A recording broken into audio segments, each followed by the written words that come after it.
1956, a steel mill switching yard outside Gary, Indiana. The night shift foreman checked his watch as Unit 319 rolled past for the 10,000th time that year, its compact frame pulling 30 loaded hoppers through switching movements that would have exhausted larger locomotives. 18 years old and still running 3 shifts daily, the EMD SW1 moved tonnage through industrial trackage with mechanical persistence that defied every prediction made at its 1938 introduction. 600 horsepower from an 8-cylinder EMD 567 prime mover. 60 tons of locomotive wrapped around the simplest diesel-electric design ever mass-produced. Railroad executives had been dismissive when Electromotive Corporation unveiled the concept. No diesel that's small can handle serious yard work, they insisted. Steam switchers would outlast these experimental units by decades. The maintenance costs would bankrupt switching operations. Yet here it was, cycling through coupling sequences that required precision throttle control and constant directional changes, running shifts that would destroy conventional yard power, doing what the railroad establishment said was impossible. 40 years later, Unit 319 would still be switching steel tonnage while locomotives built to replace it had been scrapped for parts. The morning frost settled on the EMD plant in LaGrange, Illinois, as Richard Dilworth studied the prototype drawings for what would become the SW1. December 1937, and the engineering team faced skepticism from an industry that had watched diesel yard engines fail repeatedly throughout the previous decade. The fluorescent lights reflected off the drafting table where specifications for America's first successful diesel switcher were taking shape through calculations that would either revolutionize yard operations or confirm the railroad industry's faith in steam power. Dilworth traced the dimensions that had sparked the most heated debates within Electromotive's engineering department.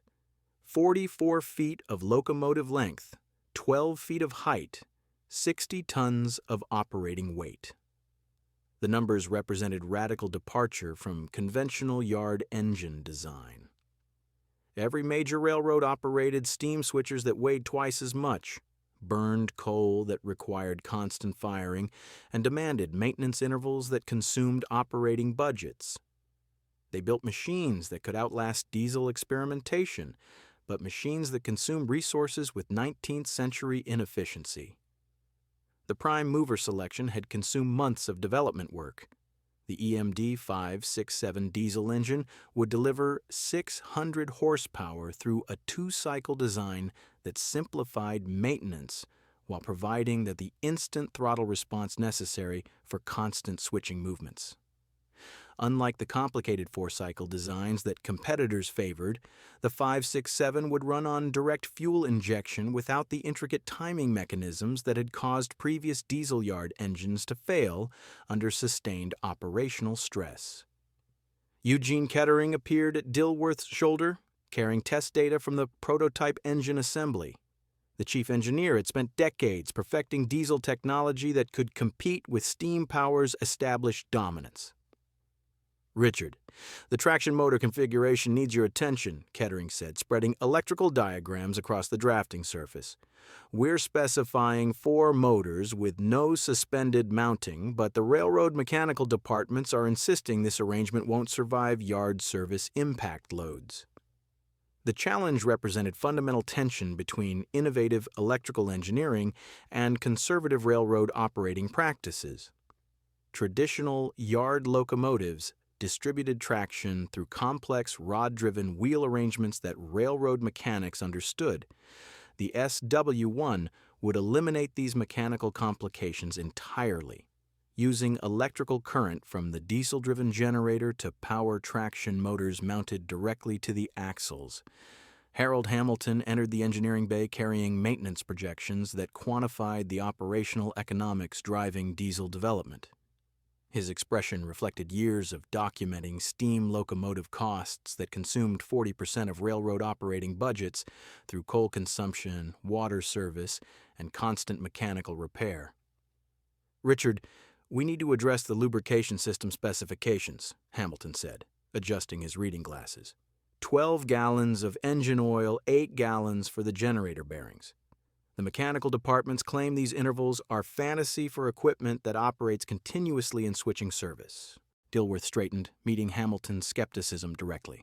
The institutional resistance had characterized every diesel development project since Electromotive had begun challenging Steam Power's monopoly.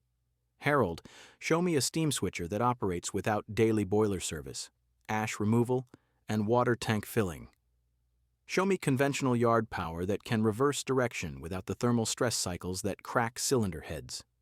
The challenge hung between them like the coal smoke that still dominated railroad operations.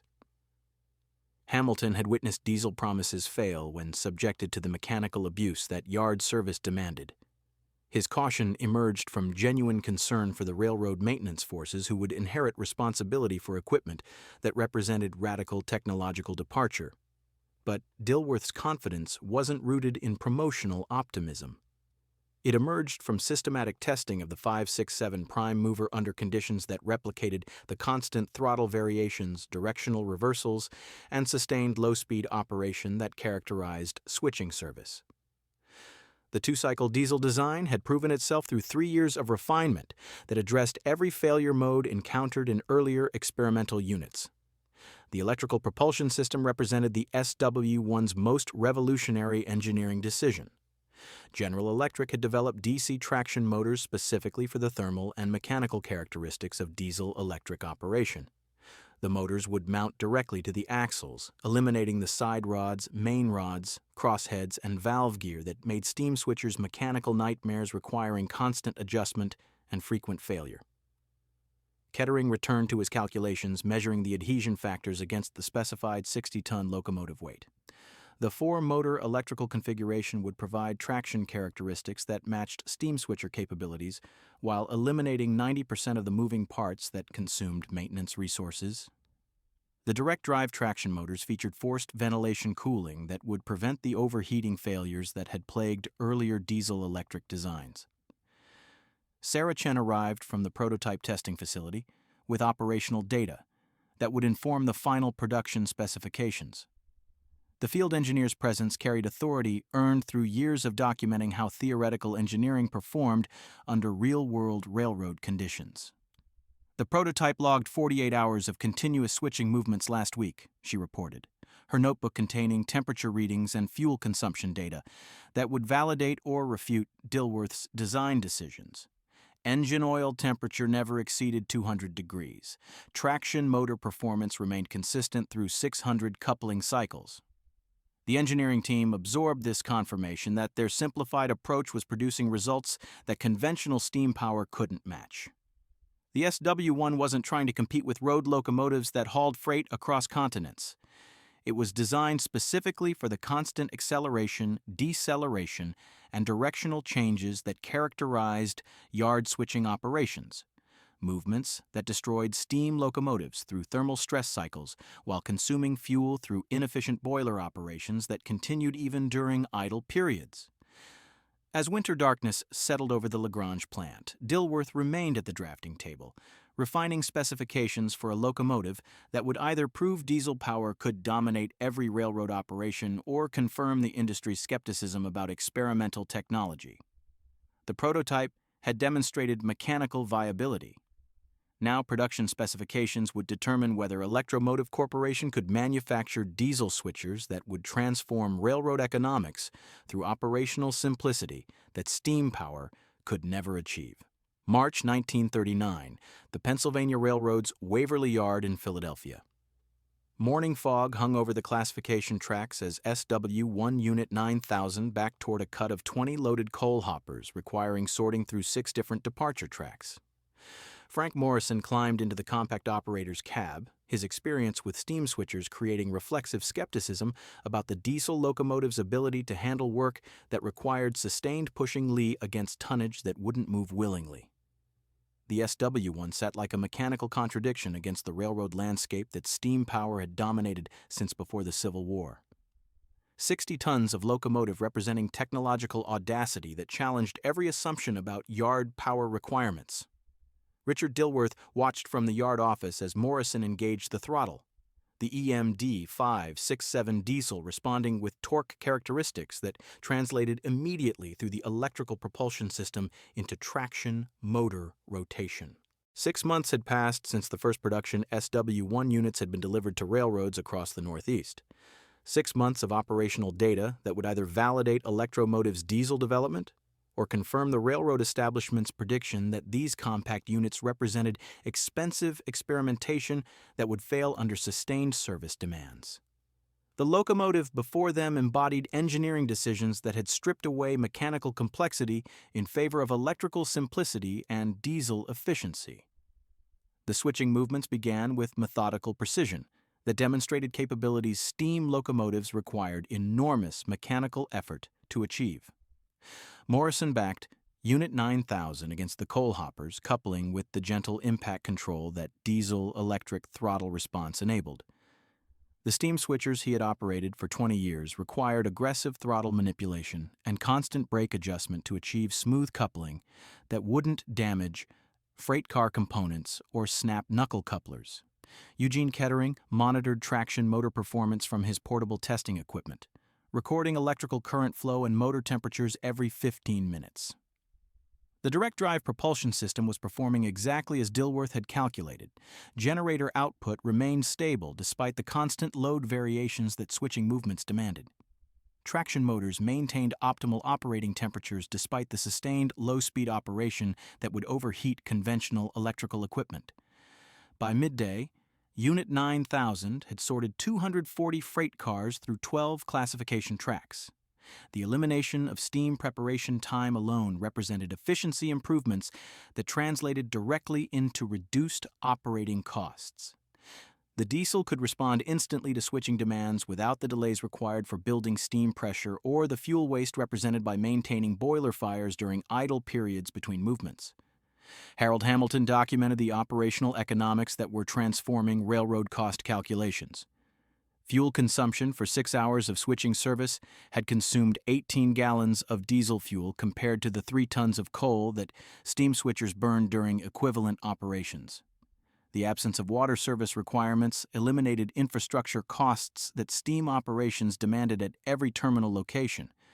Maintenance intervals projected from the prototype testing suggested the SW1 would operate for months between servicing requirements that steam locomotives demanded daily. The afternoon brought the most demanding test conditions. Waverly Yard required moving loaded freight cars up a 1% grade that had broken couplers on steam locomotives that approached the task with insufficient speed or excessive force. Morrison positioned Unit 9000 at the base of the grade, engaging the throttle with the confidence that 6 hours of successful switching had generated.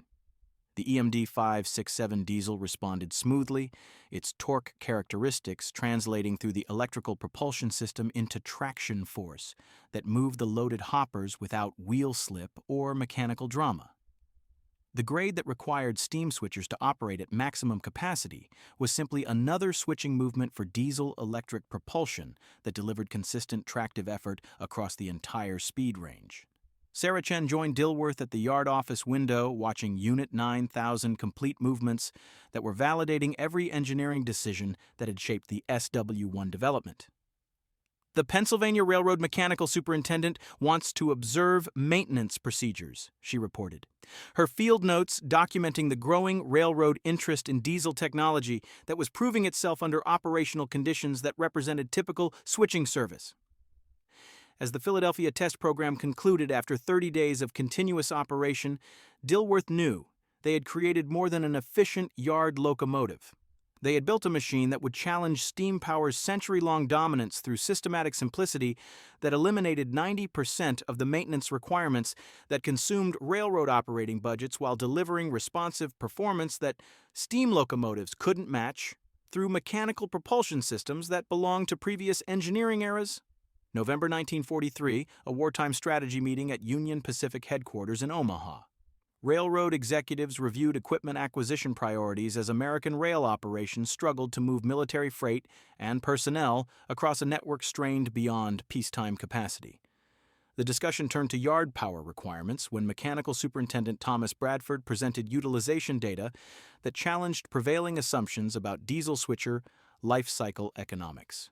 Gentlemen, we've operated EMD SW1 units for 4 years now, Bradford reported, his maintenance records documenting operational history that contradicted initial predictions about diesel reliability. Average hours on these locomotives exceeds 15,000. According to original projections, they should be approaching major overhaul requirements. Instead, they're still running 3 shifts daily with nothing more than routine oil changes and traction motor inspections. The room absorbed this information with the skepticism that characterized railroad management's relationship with diesel technology. Steam locomotives had defined American railroad operations for a century. The mechanical departments understood steam power, had developed maintenance practices that kept boilers operating despite constant thermal stress, and viewed diesel engines as experimental technology that would eventually reveal hidden weaknesses requiring expensive repairs. Walter Henderson, Assistant Vice President for Mechanical Operations, expressed the prevailing institutional doubt. Tom, 4 years hardly constitutes a life cycle test. These SW1 units represent what, $60,000 each? Steam switchers cost half that, and we know they'll operate for 30 years if maintained properly. I'm not convinced we should increase diesel orders based on preliminary performance that may not predict long-term reliability. The debate reflected fundamental tension between operational data demonstrating diesel superiority and institutional investment in steam infrastructure that represented decades of capital expenditure and maintenance expertise. Railroad mechanical departments had trained generations of workers in boiler maintenance, valve adjustment, and the intricate mechanical repairs that steam locomotives demanded. Diesel technology threatened this accumulated knowledge while requiring electrical expertise that most railroad shops lacked. Bradford understood the conservative resistance, but had watched SW1 units transform yard operations through reliability that steam power couldn't approach. Walter, we've tracked maintenance costs across our entire switcher fleet. The diesel units consume 40% less in maintenance expenses compared to steam switchers operating in equivalent service. They're available for service 95% of operational hours. Our steam switchers average 70% availability due to daily servicing requirements and unscheduled mechanical failures. Richard Dilworth received telegraph reports from railroads documenting SW1 operational history that was accumulating evidence for diesel reliability that transcended initial skepticism. The units delivered to Pennsylvania Railroad had logged 20,000 hours with no major mechanical interventions. Southern Pacific's diesel switchers were operating in California's Central Valley, where summer temperatures exceeded 100 degrees without the overheating failures that diesel critics had predicted. The 567 prime mover was demonstrating durability characteristics that reflected systematic engineering focused on operational simplicity. The 2-cycle diesel design featured fewer moving parts than competing 4-cycle engines. The direct fuel injection eliminated complicated timing mechanisms. The pressed-in cylinder liners could be replaced during overhaul without requiring complete engine rebuilding. Every engineering decision had prioritized long-term reliability over initial manufacturing cost optimization. Eugene Kettering examined cylinder wear patterns on SW1 units returning for scheduled maintenance after 3 years of operation.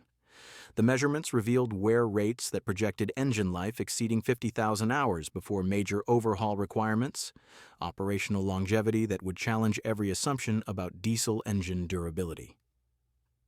Richard, these 567 engines are barely breaking in, Kettering observed, his precision micrometers confirming cylinder wall dimensions that showed minimal degradation. If this wear rate continues, we're looking at locomotives that will operate for decades between overhauls. The institutional dismissal of diesel longevity reflected railroad industry culture that had witnessed too many experimental technologies fail when subjected to the sustained mechanical abuse that railroad operations demanded. The SW1's operational success was being interpreted as temporary performance that would eventually reveal weaknesses requiring expensive repairs that would validate steam power's proven reliability. But the maintenance data told a different story. Oil analysis revealed minimal metal contamination, indicating that internal engine components were wearing at rates that suggested decades of reliable operation. Traction motor bearing inspections showed wear patterns that projected 50-year service lives. The electrical propulsion system was proving more durable than the mechanical drive components that made steam switchers maintenance-intensive operations requiring constant adjustment and frequent component replacement. As 1943 concluded with America's railroads operating at maximum wartime capacity, the SW1 switchers continued performing switching service that was accumulating operational evidence for diesel reliability that would eventually overcome institutional skepticism. The locomotives that railroad executives had dismissed as expensive experimentation were quietly demonstrating that systematic engineering focused on simplicity could create mechanical longevity that would transform American railroad operations through reliability that steam power's complexity could never achieve. 1968, 23 years after World War II had ended, and America's railroads had dieselized their mainline operations. At Baltimore's Curtis Bay Industrial Complex, SW1 Unit 6247 backed through trackage serving a chemical plant that demanded constant freight car movements connecting rail transportation with industrial production. The locomotive had been built in 1942, and 3 decades of continuous operation hadn't diminished its ability to move tonnage through tight curves and complex switching that required responsive throttle control. Jack Brennan climbed into the operator's cab as the morning shift began. 42 years old, he had started his railroad career servicing steam locomotives and watched diesel technology transform operations through reliability that older railroad men had insisted was impossible. Unit 6247 represented that transformation, a switcher that had outlasted 2 generations of railroad management predictions about diesel life cycle limitations. The EMD 567 diesel fired immediately despite overnight temperatures that had dropped below freezing. No steam pressure to build, no boiler fires to kindle, no mechanical preparations beyond engaging the electrical systems that would translate diesel power into traction motor rotation. Brennan noted the hour meter reading, 47,000 operating hours accumulated across 3 decades of shifting chemical tank cars, covered hoppers, and boxcars through industrial trackage that punished equipment through constant directional changes and sustained low-speed operation.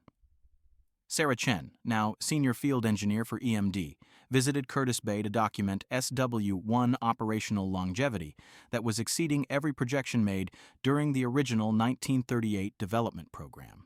At 58, she had spent her career tracking diesel locomotive performance data that validated Richard Dilworth's systematic engineering approach.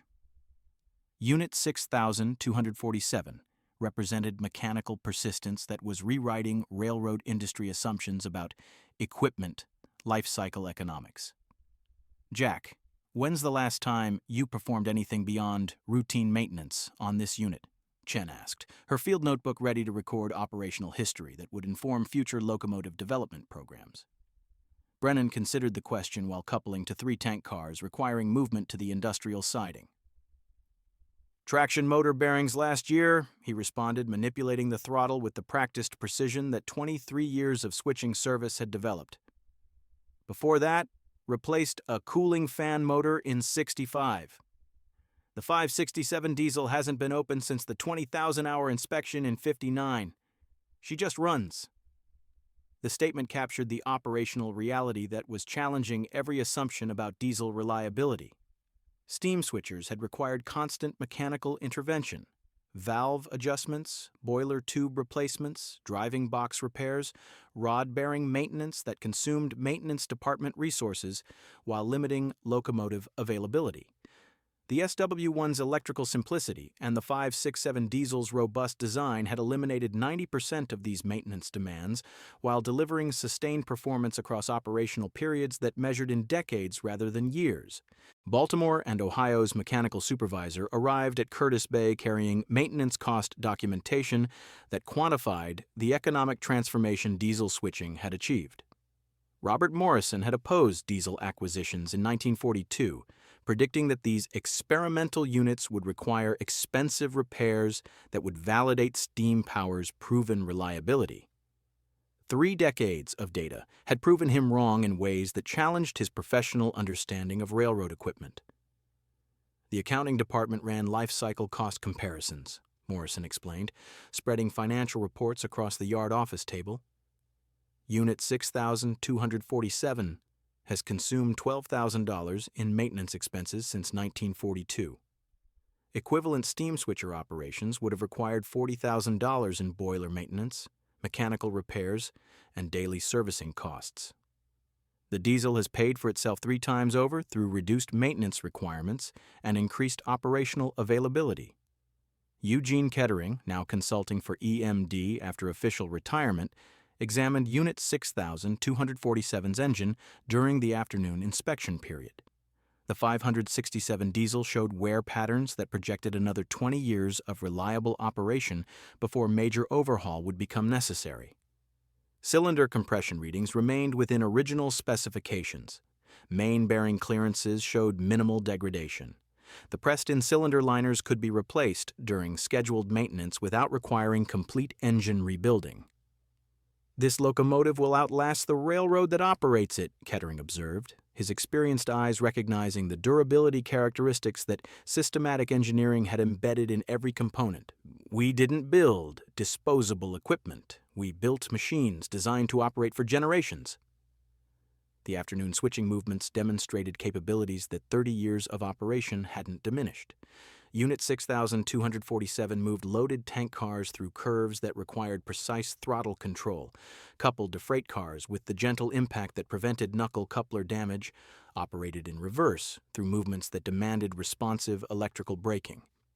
The locomotive performed with mechanical authority that contradicted its age and operational history.